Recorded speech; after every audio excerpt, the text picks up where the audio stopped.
Shalom Alaikum. Assalamualaikum. Ini sama aja dengan ucapan Assalamualaikum, karena bahasa Ibrani, Aramaik, dan Arab itu adalah bahasa serumpun, bahasa Semitik.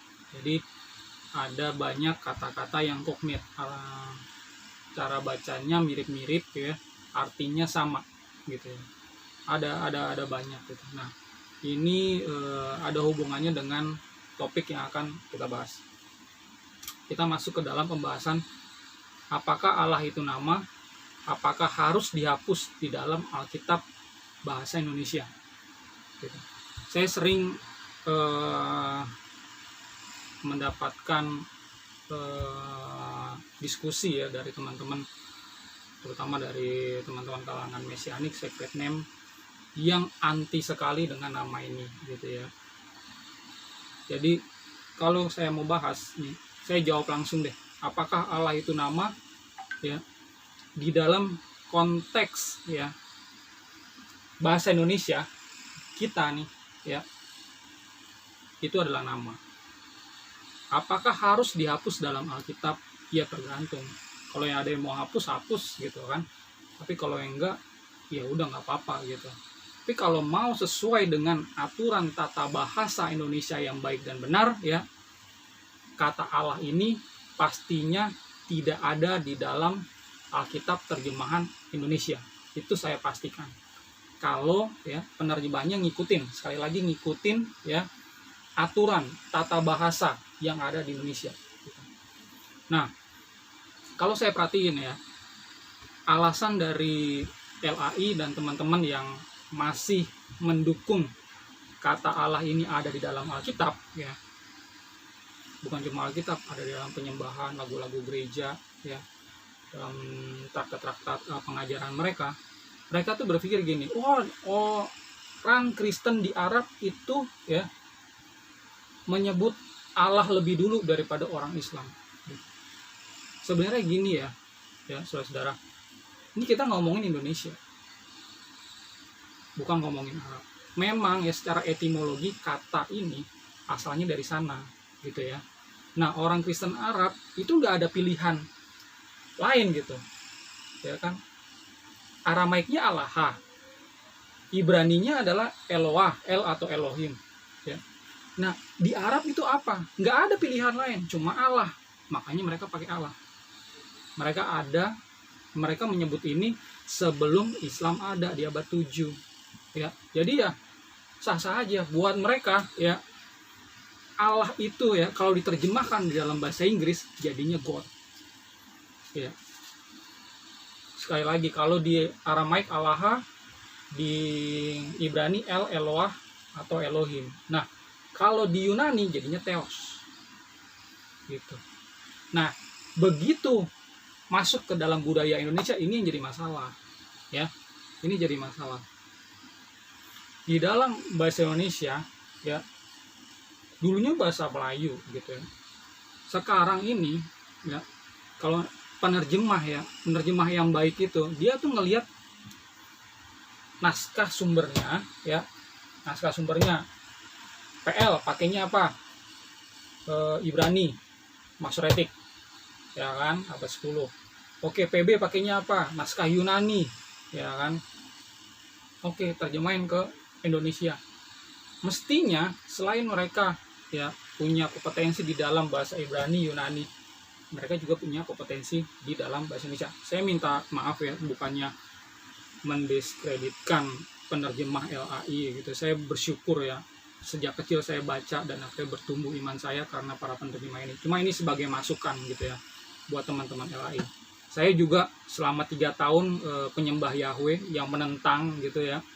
Saya di video saya yang lain, saya menentang pemaksaan nama Yahweh. Saya udah keluar dari sana ya. Jadi semata-mata saya buat video ini hanya untuk kritikan masukan yang membangun bagi LAI khususnya dan bagi umat Kristen pada umumnya yang masih menyembah Allah gitu ya. Nah, kembali lagi ya, kalau ingin menerjemahkan ya, saya menerjemahkan ya. Ini ya, kitabnya bahasa Ibrani, bahasa Yunani ke dalam bahasa Indonesia. Ya udah gitu. Di sana ada kata apa?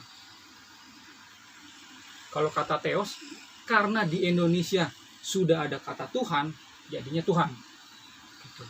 Kata Tuhan itu muncul pertama kali ya di Ensiklopedia Populer Gereja oleh Adolf Hucken tahun 1976. Itu udah populer, udah muncul kata Tuhan itu dari kata Tuhan jadi Tuhan. Ini membedakan Tuhan itu kepada manusia, Tuhan itu kepada sesembahan. Ya. Nah, KBBI ya muncul pertama kali ya.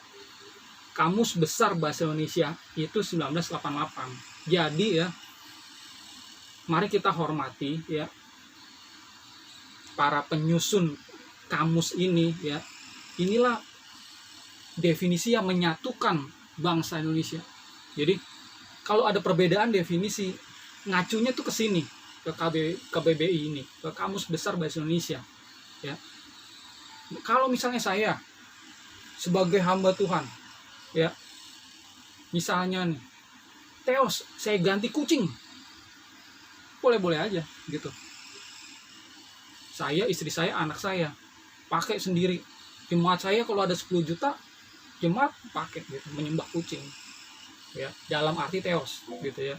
Nah, kenapa bisa seperti itu? Karena saya nggak ngikutin tata bahasa Indonesia, nggak ngikutin ini loh, kamus ini loh yang jadi pemersatu. Ya. Yang membuat baku ini definisinya apa itu sudah ada di situ gitu. Nah, LAI itu nggak pakai tata bahasa ini gitu loh ya.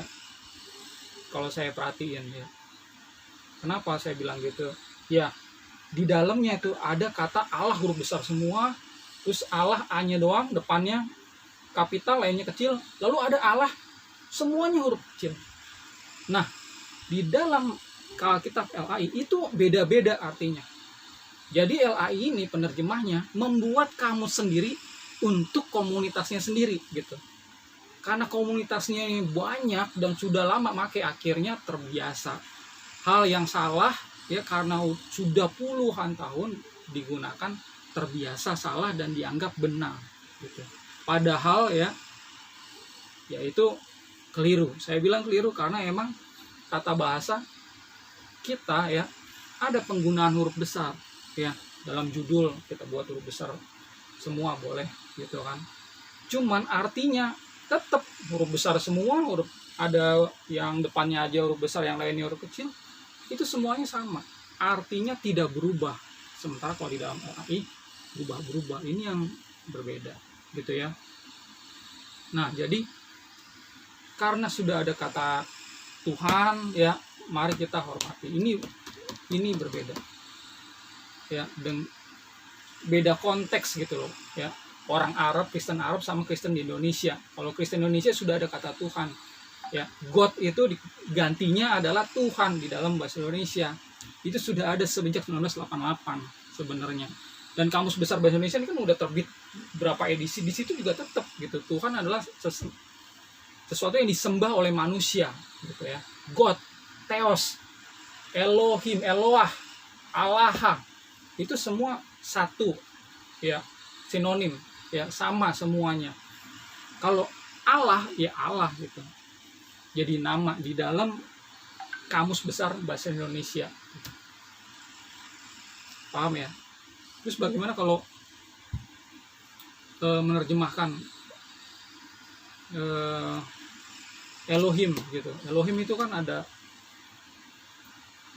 untuk bangsa Israel, ada untuk bangsa non Israel gitu ya. Elohim itu sebenarnya kata bentuk plural atau jamak gitu ya. Kalau ditujukan kepada bangsa Israel, itunya jadi jamak majestik, jamak sakral ya. Tetap bisa pakai Elohim ya. Bisa diadopsi jadi Elohim di sini. Tapi begitu diterujuk kepada bangsa-bangsa ya, bisa disebut ilah-ilah atau dewa-dewi. Gitu. Itu yang benar di dalam bahasa Indonesia gitu ya. El diterjemahkan jadi Tuhan. Eloah di dalam Ibrani juga terjemahan jadi Tuhan. Bagaimana dengan YHWH? Kalau YHWH itu Masoretik ya, Masoretik itu YHWH udah ada vokalnya ya, itu nama. Nah kalau udah nama ya udah diangkut aja di situ. Ini kan sesuai dengan naskah gitu kan. Ada 3 penyebutan YHWH, pelafalan nama YHWH di dalam Masoretik. Ya udah disebut aja, ditulis aja tuh 3-3-nya di situ di dalam terjemahan LAI. Itu kalau penerjemah yang netral gitu ya. Jadi seperti itu. Kalau kurios gimana? Kurios di dalam bahasa Yunani ya, artinya tuh Tuhan atau Tuan. Kalau mengacu kepada sesembahan bangsa Israel bisa Tuhan ya. Kalau mengacu kepada nama ya Yahweh ya, bisa ditulis YHWH yang ada vokalnya di sini juga ya. Jadi kalau kita pakai aturan yang baik ya, pasti nama Allah ini akan hilang di dalam Alkitab bahasa Indonesia. Tapi sekali lagi ya, saya nggak mau memaksakan ya. Kalau emang udah terbiasa seperti itu ya mau diapain lagi gitu kan. Terbiasa salah, lama-lama jadi dianggap benar gitu. Kalau ada yang tanya sama saya, dosa nggak?